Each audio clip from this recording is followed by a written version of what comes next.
रूस, Iran, Colombia और Cuba ने वेनेजुएला पर अमरीकी हमले की मजम्मत की है। ईरान ने वेनेजुएला पर अमरीकी फौजी हमले को वेनेजुएला की कौमी खुदमुख्तारी और इलाक़ाई सालमियत की खिलाफ वर्जी करार दिया।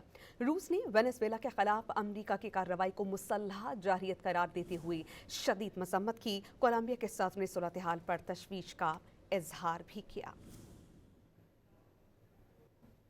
रूस, ईरान, कोलंबिया और क्यूबा ने वेनेजुएला पर अमरीकी हमले की मजम्मत की है। ईरान ने वेनेजुएला पर अमरीकी फौजी हमले को वेनेजुएला की कौमी खुदमुख्तारी और इलाक़ाई सालमियत की खिलाफ वर्जी करार दिया। रूस ने वेनेजुएला के खिलाफ अमरीका की कार्रवाई को मुसल्लह जारहियत करार देते हुए शदीद मजम्मत की। कोलंबिया के साथ ने सूरत हाल पर तशवीश का इजहार भी किया। रूस, ईरान, कोलंबिया और क्यूबा ने वेनेजुएला पर अमरीकी हमले की मजम्मत की है। ईरान ने वेनेजुएला पर अमरीकी फौजी हमले को वेनेजुएला की कौमी खुदमुख्तारी और इलाक़ाई सालमियत की खिलाफ वर्जी करार दिया। रूस ने वेनेजुएला के खिलाफ अमरीका की कार्रवाई को मुसल्लह जारहियत करार देते हुए शदीद मजम्मत की। कोलंबिया के साथ ने सूरत हाल पर तशवीश का इजहार भी किया।